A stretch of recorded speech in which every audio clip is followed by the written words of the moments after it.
So continue to be in prayer for Pastor Long and for Asia and the boys as they're ministering in the state next to us in Colorado. So pray for them today. I'm not sure exactly of his speaking schedule today. I don't know if he's speaking twice or once today, but just be in prayer for him if you haven't been already. And then pray for them as they travel back home.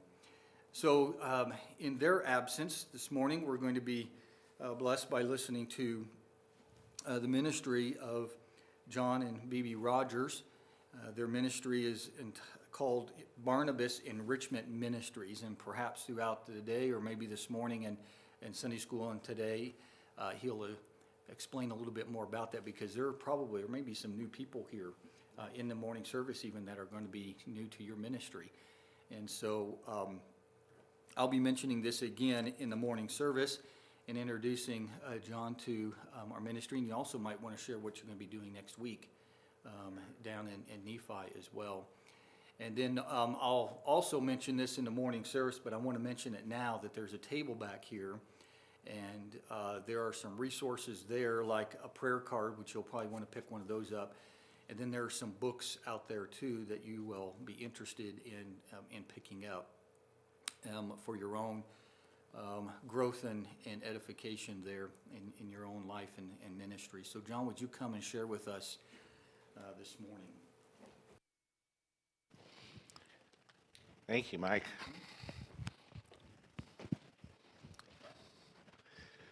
All right, we got to get rid of our virus threat here since we know we're safe.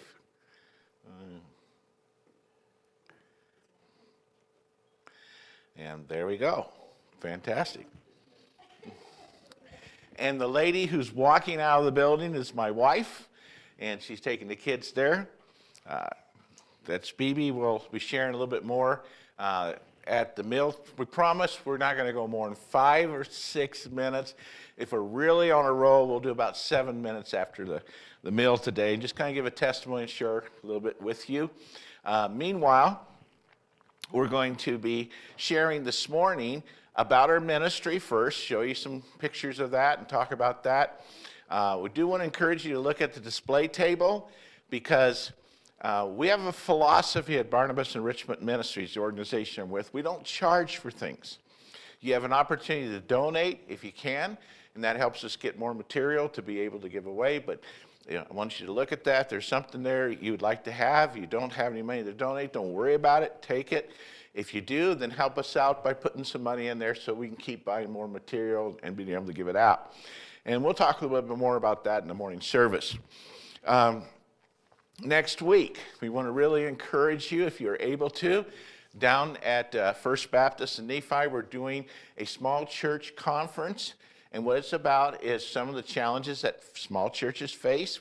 We'll be talking several different speakers. I'll be one of them during the service, during the day. Friday night, now that's all day Saturday, the actual conference takes place. But Friday night down there, starting at 7 o'clock, we're having a fun time for families. So I encourage you to come on down, be a part of that. It'll almost be like a carnival, but better. We're going to have a lot of fun, a lot of things going on. So encourage you to come if you can. All right, we're going to go ahead and tell you a little bit about what we do, give you an understanding. Now, I realize I'm going to be standing here right in the way, so I'm going to kind of step back a little bit. And we have actually in our presentation, it's coming out a little bit darker than normal. I don't know why the print's that way, but that's okay. We are John and Bibi Rogers with Barnabas Enrichment Ministries, and we've been with the organization almost now. We're in our 11th year with them. We were with several other sources when we first went and did ministry. Bibi and I came out here and did church planting here in Utah. Faith Baptist Church in Spanish Fork is a church that we started here. And so we were in Utah for about 18 years. Then we went back east and worked with an organization called Evangelical Baptist Missions, where we were helping missionaries get to the field. Eventually that organization did close down, and I really liked the letters EBM, so we found this other organization called Barnabas Enrichment Ministries, and it just happened to be the same letters. But anyway, and it's a really tremendous organization. We actually helped them get their organization started, and then the Lord opened for us to be able to be with them. So this is what's been happening with us in the last 10 years. Now, I just want to talk about the culture we live in. I know Utah has felt isolated in so many ways from a lot of things that's going on in the world and in the rest of the country, but that's changing. Statistics are showing that Utah is bringing a lot of people from the outsiders moving in, and a lot of the cultural issues that are on the outside of Utah are now coming to Utah, and you're going to see these things more and more. We deal with a lot of the teaching that we do under Barnabas Enrichment Ministries deals with these subjects now. There's a lot of issues about moral choices, and we've always had that. You've always had those kind of issues going on. There's always a search for truth. People interpret truth differently. Some say, well, I want my truth as opposed to anybody else's truth. And so truth becomes relative, but that's still very much an issue that goes on. People are looking for purpose. We're going to talk about that in the morning service, how God gives us purpose and gives us value. We'll discuss that a little bit later as we're with you. Loneliness is a big issue. In fact, they said since COVID, the issue of loneliness has spread all across our country in so many different ways. Identity crisis. Everybody has an identity crisis, I guess they're saying nowadays. And I mean, I'll give you an example. I was in a mall in Tucson, Arizona, and I remember going around the mall, and I finally stopped and asked a worker where the restrooms were. And he said to me, which do you want, the men or the women's? You know. So we're in an identity crisis now taking place across our country in so many different ways, and as well as spiritual battle. Churches are facing all these issues all across the country, and what you haven't faced here yet, you will before it's all done. So what's the answer? Where's the hope? Well, you know that. You come here because you believe that the Bible is God's hope, that the biblical God is the only answer, and that God works through his people. This is the amazing thing that has always excited my heart, is God works through his people. He didn't have to. He could do a lot of other things, but he chooses to work through us. The most amazing thing is he chooses to work through me, and God does that. Now, what's our vision at BEM? Excuse me. Our vision is to encourage pastors, churches, and missionaries through preaching, teaching, exhorting, counseling, and loving care. Now, that's a big expanded statement in a sense. You know, it's so general. Well, what are we talking about? Well, basically, anything a small church needs, we do. And we're going to talk about some of those things that we do to help small churches. Our organization has several missionaries that go around different places. I'm one of them. As a BEM missionary, we come alongside missionaries and pastors of small churches to help them serve the Savior. One of the differences between a small church and a big church has staff, has all kinds of different people, and therefore when the pastor wants to leave, he's got people that can take over. However, in the smaller churches, there's a lot of small churches that don't have more than the pastor, and when he can't leave. Because if he does, and in many cases, some of them, he doesn't have anyone that'll step in and take over the ministry while he's gone. I know one pastor friend of mine that when we finally had a chance to come and help him out, he'd been in ministry for like about 15 years and had never had a vacation, never had a chance to get away. And so we help in those different areas like that. So how do we come alongside the local church? One of the areas of responsibility, and this seems so generic, but it's true, encouraging and challenging God's people. We want to do that. We want to encourage people wherever we go. We want to encourage them to serve the Lord, even when things are difficult and there's challenges, because small churches have some unique, special challenges. Another area of responsibility is strategic planning. We'll come into a church when they ask us to do that, and we'll spend about 3 or 4 weeks sometimes with that church, doing ministry with the pastor and meeting with the people, and then helping them sit down and talk through what could be the strategic plan to go out and reach into your community. That's always interesting because anytime you deal with planning, you have to also deal with the fact that God knows better than you. Obviously, the Lord himself taught that you need to plan. He said, a wise general that has 10,000 soldiers doesn't go against an army of 20,000 without thinking it through. That was his illustration. So planning is important, but here's the rule when it comes to strategic planning. We have all our plans subject to what God wants to do because he changes things on us. And being flexible and allowing that to happen. Proverbs 16, if I was to generalize or come up with a statement to apply for the chapter, it would be this. We make our plans, but God decides. And so in all strategic planning, it's always subject to what the Lord's going to do. Another area of responsibility is relationship building. I know it's hard to believe, but all across this country, there are a lot of Bible-believing churches that have relationship issues. There are churches that go through conflict. Sometimes the conflict is in various different ways. We'll talk about that in a little bit more.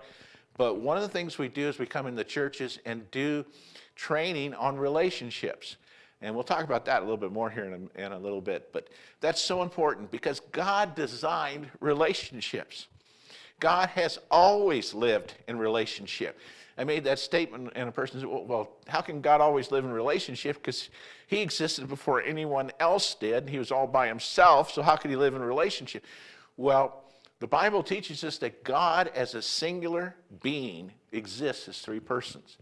So throughout all eternity as the singular being of God, God has always had a relationship within himself, the Father, Son, and the Holy Spirit. It's a precious relationship. In fact, when Jesus prayed on the night before he was to die, he said, Father, I want them, talking about us, to have a relationship like we have enjoyed.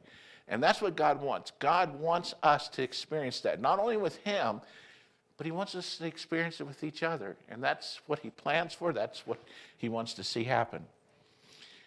One of the other things we do is called Pastor Missionary Refreshment. And what we do with that is pastors often don't get a chance to get away. Sometimes missionaries who have support have to go back and report to churches, and they don't have any way of taking care of the church. Well, we'll come in and under the respectful guidance of the pastor, what he's expecting to be done, he leaves and we take over the church for a period of time so he can be out there and we carry on ministry within the church. We do the preaching, we do the calling, we do all the counseling, whatever he has opened up the door for us to do. We've done that a lot over the last few years, and over the last 10 years we have in a lot of different locations. We've done it up in Alaska, on Alaska Native villages for missionaries. We've done it in lots of churches across the country. So it's one of the things we do. It's a great joy to do this, and we do this to give the pastor a chance to get away and be able to either go speak to churches or just plain have a chance to get away. Now, in the last 10 years, we've done that 23 times. This kind of gives you an idea where. These are locations we've done this kind of ministry in, and you can kind of get an idea of some of the places where we've done this, come in for the pastor while he's gone. Another area is the evaluating ministry. We talked about that earlier. Churches need that kind of thing, talking and consulting, spending time with them. And we've done that over the last 10 years, 36 different times. Now, in a way, I kind of hate just showing you a map because this just represents pictures to you. But every one of these churches represents a period of time that we were in that church, helping that church, working through issues within it, often 2 to 3 weeks at a time to kind of give you an idea of what's taken place. And then we mentioned this earlier, counseling conflict resolution. We're involved in doing that. And that, I wish I could just tell you, Christians never get into an argument, right? No, they do. I wish it was true that they didn't, but they do. And it can be all kinds of different kinds of conflict. It can be conflict within a pastor's home. It can be couples going through a conflict. It can be a situation where the church and the pastor are in conflict, or where the leadership and the pastor are in conflict, or people within the leadership in conflict. All those things happen when we do that, and we're involved in that a lot. It's just, usually, I got to say this, by the time they call us and ask us to come help, the situation's got really serious at that point. Otherwise, they wouldn't be asking for help. And one of the most amazing things that we've discovered as we're doing that is there are several things that lead to conflict. One, almost number one of all of them, is thinking that you know what another person is thinking. In other words, you look at me a certain way, and I go, they don't like me. Or that tone in their voice. And you make an association, and you think you know what that person's thinking. The truth is, nobody reads minds. And we deal with conflict a lot that comes to the end of the conflict, and they say, oh, is that what you meant?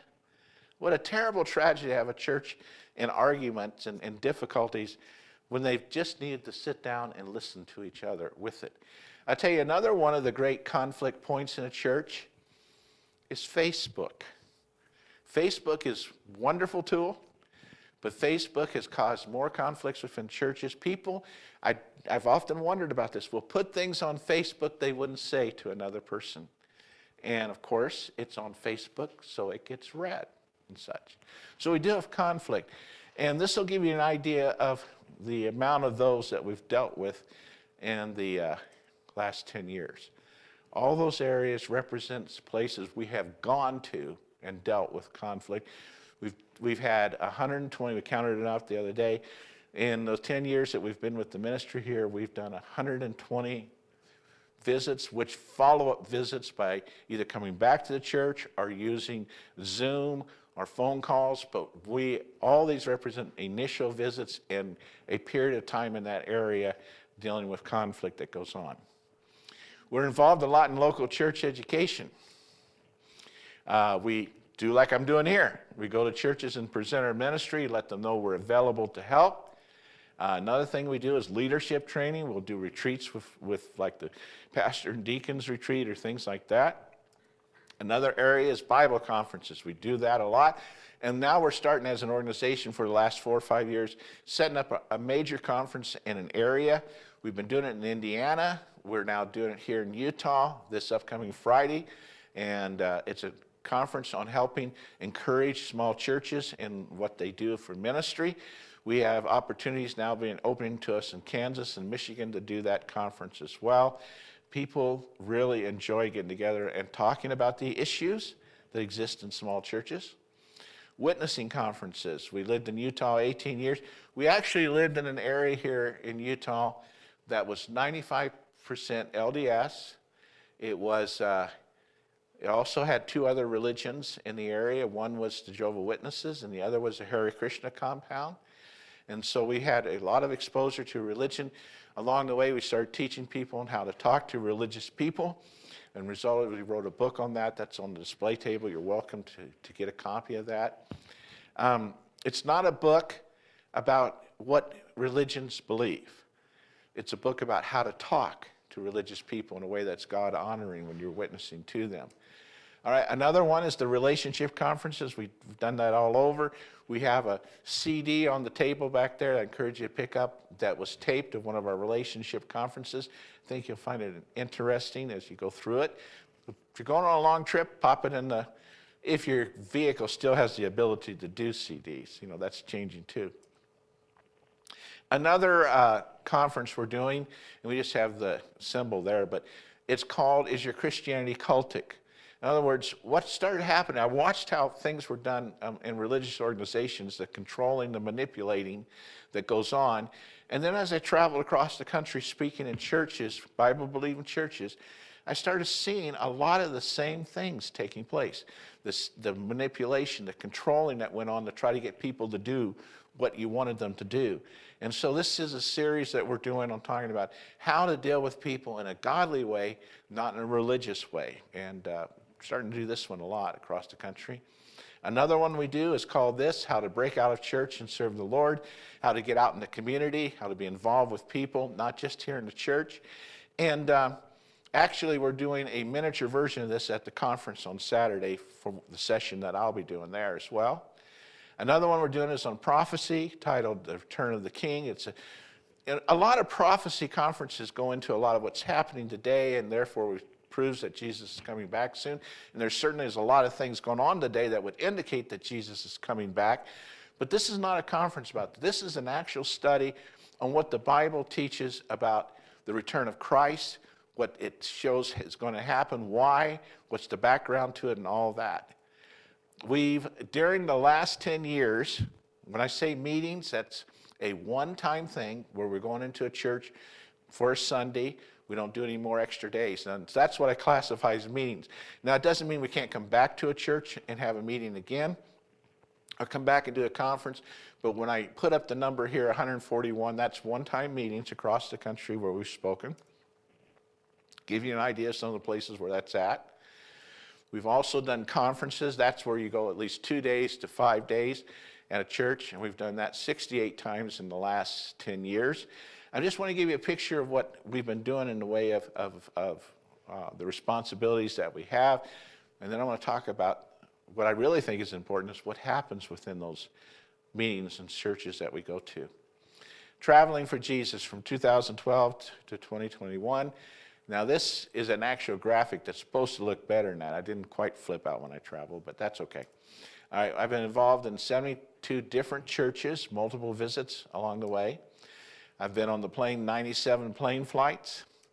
I've driven for businesses, just business, what they call business ministry miles, 102,234 miles. So a lot of traveling's taken place. I need you to pray for us because we're on the road a lot. Every trip I go out, I can usually count 2 or 3 times that something almost tries to kill us while we're driving down the road. If you travel a lot, you know that can happen. So be in prayer for us as we travel. God is taking care of us in a wonderful way. Now, every good missionary presentation has a sunset, right? That's what you do with presentations. You have a sunset. And I want to talk about people for a minute. I've been throwing all these statistics at you to tell you what we've been doing and some of the different things that have taken place. But I want to talk about what really goes on when we go into churches or when we go in and travel. We have a tremendous opportunity to talk about Christ. I am convinced that despite everything that we're seeing on television and all the cultural things that we see take place, I believe we are living at a time when people are really open to talking about Christ. Now, what they're not open to is being preached at. What they're not open to is guilt trips. They're not open to that. They're going to pull back and isolate. But what they are open to is talking about hopes, talking about the future, talking about relationships, and even talking about spiritual things such as God. But they have to watch your life. They have to see if there's things in your life that allow them to trust you in how you live and act and how you respond. We have a lot of different circumstances like that take place. We were up in Alaska, I'll give you an example, and the missionary up there is a village called Fort Yukon. It's right on the edge of the Yukon River. You cannot drive to it. You have to fly in or ride a boat in or take a husky team in, all right, which a lot of people do. And we were up there for 10 weeks while the missionary reported back to churches. And it was a very close community. And we were saying, God, how are we going to get into this community? And that's one of the things you should be praying for missionaries as they go into different areas, is how will the door open up so that they get the relationships, they get to interact with people. And I remember we were praying about that and asking the Lord to help us. We arrived in March. We were going to be there, and we were there through June, through July. And during that time, they have what they call the breakup, the spring breakup, where the Yukon River is frozen solid during the winter. And that's because temperatures drop. The coldest I think we were while we were up there was 50 below. And so things freeze up very, really nice. But then comes spring, and it starts to break up. And the ice starts breaking. And there are literally chunks of ice almost as big as this room floating down the river when that happens. It's an amazing thing. Well, we were trying to work with the community and trying to get to know people. And we were able to interact with the ones that came to the church, but the other ones were kind of stand back a little bit. And I remember praying, God, you got to show us what's going on. I mean, you don't want to have anything dramatic happen to people, but you want for God to use the things that are going on around there. And I'll give you an example. There's a lot of addiction there. There was a lot of drinking. We even had a shootout in the village while we were there. A couple of guys got mad at each other and was shooting bullets all over the place. They were a little drunk, so they didn't hit each other. But as my wife put it, they hit something, you know, when bullets are flying around like that. And I remember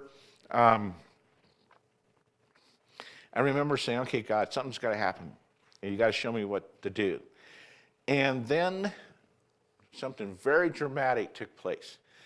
Up about 8 miles up the river, an ice dam formed, when that happens, all these big chunks of ice block, and the water starts building up behind it. And it built up for 30 miles back and 8 miles wide, this huge body of water. And Fort Yukon is not super high, it's not super low, but they were estimating that when that broke, if it broke all at once, it would flood the whole village. The whole village would be under 8 foot of water. And everybody was really, really concerned. And excuse me a second. So we went to the meetings and they were talking. They said, what are we going to do? We had a van in the church. And I said, okay, let's, if the city, I'll drive anywhere you want. We can pick people up, because there was always a beginning in the low levels, a little bit of flooding taking place. But, excuse me, but they were really worried when this thing broke. And so I decided, well, we're going to call a prayer meeting at the church. Anybody from the village can come. And we're going to pray that God changes things. That's always scary when you do something like that, because God knows more than what you know, and he has a plan that you don't always have. You don't always know what's going to take place, and you have to trust him with it. But I just could see the worry and concern on everybody's face. So let's just go to God and talk about it. And I was surprised we had people from the town come, some of the officials and stuff, and a lot of other people. And we had a pretty good sized group of people there. And so that night we prayed that God would solve the problem with the dam that had formed. The next morning, a little hole about that size broke in the dam and got bigger and bigger, and it drained the whole lake without breaking the dam. And finally the dam itself began to break up, but the water was all gone. It was an amazing experience, because we started having people show up and say, would you mind praying for this? We want this to happen in our lives. And so we were suddenly getting relationships with everybody. People were coming around asking us to pray and asking, why did God do that? And so it was just a major thing. What I'm saying is, it's so exciting serving God. You never know what God has planned. I'll never forget, after that, I'm walking along through the village visiting with people, and people are open to me now. They're open to talking. And I remember one old guy sitting there by the river, and you have to understand that on the edge of the village, 600 people lived in this village in the middle of nowhere, kind of the gateway to the northern part of Alaska. And you would see bear on the edge of the village, you'd see wolves on the edge of the village. And I remember walking up to this guy, and I'd visited with him several times. He always sat out there by the river. And I said, I got to ask you something. What if I meet a bear and I don't have a gun? Because if you go to the edge of the village, you usually carried a weapon with you because the bears were out there. I said, what if I don't have a gun? I said, what do I do? And the old man looked up at me, he smiled and says, well, he says, if it's a brown bear, and that's the grizzly type bear, it says, if it's a brown bear, he said, you play dead. Because brown bears, when they attack you and they think you're dead, they just cover you with dirt and leaves. They go off and they'll come back and eat you later. So you just play dead. And he says, then you'll crawl off. He says, you'll be hurt pretty bad and you'll crawl off, but at least you can get away. He said, but if it's a black bear, and that was another type of bear up there, like our American black bear, very similar. And he said, if it's a black bear, you fight it. I said, why is that? Oh, because black bears eat you right away. So you better fight it. He said, you'll lose, but you should fight it. You know, that kind of a thing. And I thought, well, that was a real comforting thing, you know. So God opens doors. And so the whole key to working with people is relationships. Spending time with them, listening. I remember getting on a plane, heading out of Atlanta. No, it wasn't Atlanta. This one was coming out of Las Vegas. Oh, and I wasn't there gambling. Just wanted you to know that.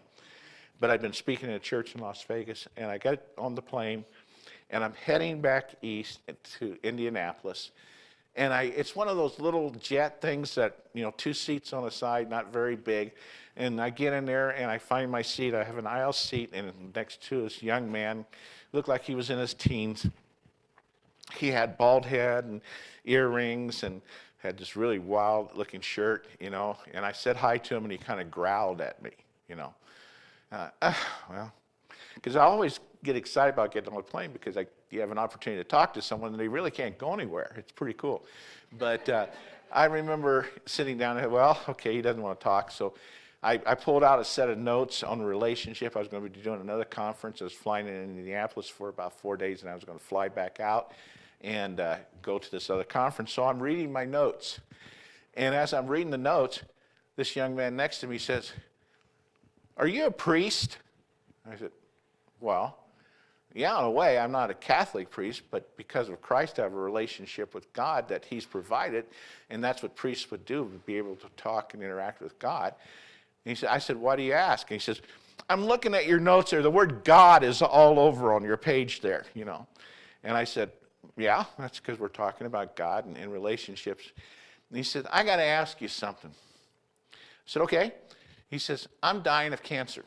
He was 15 years old. He was dying of cancer. He says, "I only have a few months left. My girlfriend's left me because she didn't want to be around somebody that has cancer." Says, "I'm going to die." And I went to my priest and I asked him, "How do you know you're going to be with God when you die?" And the priest couldn't tell me. So I'm asking you, how do I know I can be with God when I die? I mean, that's pretty dynamite when someone asks you that question directly like that. And so we sat and we talked and we talked. We talked this whole flight, heading back to Indianapolis and sharing things. And I'll never forget, he says to me, he says, "Now let me get this straight. Based on what you're saying, what you showed me from the Bible," he said, "Oh, incidentally, the bald head, I just tell you, that's because of chemotherapy. You know, so we got to be careful about judging people fast, you know, that kind of a thing." But he said, "Let me get this straight. Jesus paid for my sin. I trust him to take me to God. So really what it boils down to, am I willing to risk Jesus that he'll keep his word and take me to God if I trust him?" I said, "That's pretty accurate," I told him, you know. And I thought, man, he's going to get saved right here on the plane. This is really cool. And then he says those words you kind of hate when somebody says, he said, "I got to think about that." I said, "Okay, Lord, your timing's right." He said, "Would you mind talking to my parents?" I said, "No, sure, that'll be fine." He said, "Well, they're right in the seats in front of us. They've been listening to this whole conversation, you know." And I said, "Oh, okay." I didn't know what that would mean. And so we got off the plane. And I remember introducing myself to them, and they were just really sweet people. They said, "We really appreciate you talking to our son. He has nobody really seems to want to talk to him about it because they don't know what to say. And so we've been listening." And I said, "Well, it's a privilege. You know, I love talking to them." And they went to get their luggage, and I went to get mine. And I'm saying, God, I really want to follow up on this. I don't want to turn this, you know, we're not smart enough, folks, to know what to do in every situation. But God is. And so we go to him and we say, "Okay, God, how do you want to do this?" And I remember getting my luggage and getting ready to walk out the door. When I looked over there, and this couple and their son are on this phone talking to some people, and they're having a terrible difficulty, and they're kind of upset. And I walk over there and I said, "What's going on?" He said, "Well, we're supposed to go to the Indiana University Hospital here, and they have a room for us all set up, but they don't have anyone to pick us up, and they said they'd do it. Well, I don't know how we're going to get there." I said, "Well, I got a vehicle out there. Why don't we just throw our stuff in my vehicle, and I'll drive you over there." And I said, "Oh, that's fantastic." And so they all piled into the vehicle there, and we're riding along. I said, "Okay, Lord, how am I going to be able to get information in a way that's positive?" And I said, "I really want to follow up on this." And so I'm praying that as I'm driving along, talking. And all of a sudden the mother says, "We really want to keep in contact with you. Can we give you our information? Can you give us your information?" I said, "Sure," you know. And I remember they get off out of the vehicle, and we get there at the hospital and go in there. And Tom was having and his name was Tom. Tom was having a very difficult time with the treatments. So every week, Tom and I would talk once or twice a week on the phone. And we walked our way through all these discussions about God, about the Bible. What did God mean? Does he really keep his word? All those issues. And this went on for about 3 months. And I get a call from Tom's mom and says, "Really appreciate you praying for him. He's really getting sick. The doctors give him about a week and a half before he dies." And I remember sitting there, and Lord, I've shared everything I know how to share. I don't know what to do. I don't know how to convince him. I don't know how to get him to do this. Only you can do it, Lord. And you are it. You're his only hope. And I remember praying that, and I get another phone call. And it's Tom. He said, hey, I just wanted you to know something. I said, what's that?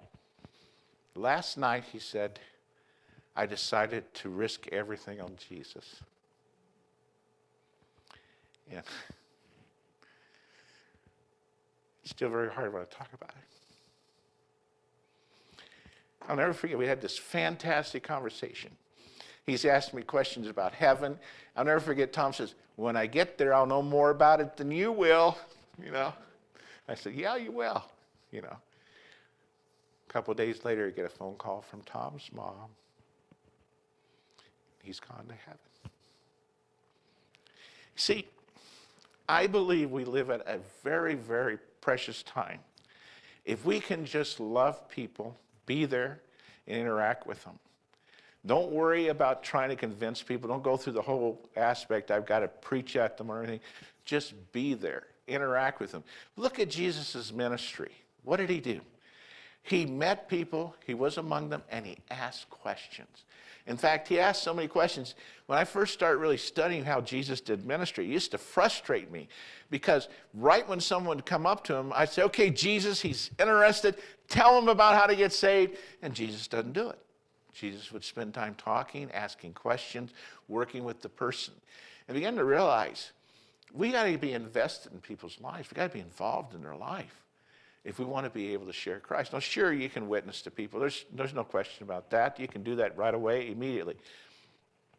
But we live at a time that if people can trust you, they're going to be open to you, and that opens the door to tremendous opportunities with sharing Christ. So. All right, a little bit of time left. That's what we've been doing over the last 10 years. Questions? Any questions you might have about our ministry? Or did I do a good enough job that you don't have any questions? All right, we are at 50% support, but God meets our need every way. We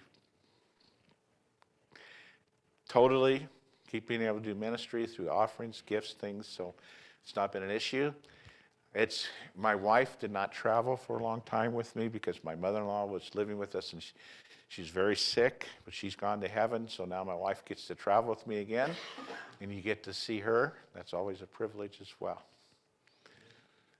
All right, no questions? Yeah. Don't mean to present this negative way, but can you give us a pulse of pastors? How are they doing in your ministry? Are they staying on, leaving, churches closing? Do you have an idea of how Well, especially after COVID? Right. COVID's had a profound effect on churches all across the country. Everybody pretty much is in recovery mode from it as we're traveling around. Some churches were affected more than others in it. There were some churches that split over it, over the mask issue, that actually really got to be a big divisive issue within churches. But outside of COVID, which is it pretty much you can expect what happened. There are a lot of churches in our country that are, how do you put the word, that are on the edge of death. They don't know where to go from here. They don't know how to interact with the community. It's like we learned how to do church in 1940 and 1950, and we're scared to do church any way different than that. Now, I'm not talking about compromise. I'm not talking about accepting error, none of that. I'm talking about being relevant in people's lives and what's going on. We have a mold as believers that we think people have to fit within. But if you look at how Christ did ministry, he walked, in chapter 3 of John, he's sitting down with a religious person. In chapter 4, he's sitting down with a very secular person, and he was able to adapt to both of those. And we have to make that decision that we are going to be where people are at. And that's a hard one. I'll be talking about this in the conference. I'm doing the afternoon, one of the afternoon sessions called How to Break Out of Church and Serve the Lord. There is a real reality that we have to learn how to get out of the church. We have to learn how to listen to people, because churches don't know how to do it. It's like we're internally focused. One of the things that happens is church is security, and it's biblically it's supposed to be, but it's security. It feels good to be in church because it's familiar. We know people, all those reasons. The reason the church should be secure is not for those reasons. It should be a place of security and safety, not because it feels familiar, not because we have people we like, although that helps in a lot of ways, but because it's a place we learn about Christ. It's where Christ teaches us and prepares us. The church has ministry in it, but it is not the center of ministry. Out there in that community, that's the center of ministry. The church is security, the church is safety, but safety because of Christ. That's a big, big issue that we need to learn. And if we don't, churches are going to be very, very closed in. They're going to be very, very isolated. Now, I'm not saying you go out and do a bunch of crazy stuff. What I'm saying is learn to be out with people. Look to be out with people. You come to a prayer meeting, God help us to find ways to be with people. And I know your pastor, we've talked about this, I know that's his heart. So that's a real issue. I think one of the things that we need to remember is most ministry in the world takes place in smaller churches. We don't think about that. We hear about these great big mega churches and all the stuff that they're doing. We think, oh, well, that's where ministry is. But most of the people who get saved are led to the Lord by people from small churches. This is where power is. Every one of these situations all across the world has the potential of real power in Christ. If we see that this is God's hand is on us, we don't have to be something big to have God's hand on us. And so pastors are going through that issue and going through a real learning time, learning to be with people. I will say this, and don't want to get going to it because you get me started on some, but one of the major changes in our world culture and our American culture is a distrust of institutionalism. In other words, 60 years ago, if you had a problem and you knew you weren't right with God, you go find a church or a pastor. People don't do that anymore. They don't look to an institution. What they're looking for is a relationship they can trust, that they can talk over these things. So if we can learn to be that relationship in the community, we can open the door for able to interact with people who wouldn't show up here for anything. Any other question? Great question. Yeah. I just wondered if you could give us, being in a very religious community, could you give us some suggestions on approaching people? Oh, absolutely. Yeah, I appreciate what you're saying, because one of the things that we discovered when we were here church planning, if you approach people on the religion issue, if that becomes your contact point, you're always in a battle. You always do that. So you're looking for ways to be involved. This is an illustration I'm going to share on Saturday. I remember when we first arrived here in Utah, and we were down in the Springville Spanish Fork area, and it was the 30-year flood time when the waters were all high and the spring, runoff. They literally were having sandbagging little rivers running through the streets when we got here. And I remember unpacking and trying to figure out, okay, God, how am I going to get to meet people?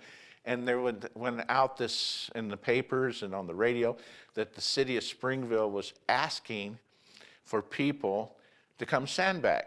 I said, okay, I'm going to go do that. Now, that's just an illustration on it. So I went to this place where they were doing the sandbags, and there's 5 or 6 other guys they assigned me with. And, excuse me, and we're sandbagging away, and all of a sudden one of them starts talking and said, have you heard there's a new Baptist preacher in town, And I'm listening, feeling sad back. And the other one, yeah, my bishop says stay away from him. He's trouble, that kind of thing. And I'm sitting there working away on doing all that. And finally it happened. One of them said, hey, John, what do you do for a living? I said, well, I'm the new Baptist preacher in town, And they kind of looked through shock and then started laughing. And God had timed that perfectly because it was like the thing that broke through the issue. And I was able to start developing friends. I think the first thing you do is you start praying, and I'm sure you're already doing this, praying that God shows you open opportunities in the community, something that will happen. Don't be afraid to get involved in the public schools. If your kids are in the public school, that opens up, but just they are looking for people to be on committees. We started looking for any way and every way we could be into the community, anything. We started going to parks and giving out water bottles, different things. Anything that would cause us to interact with people.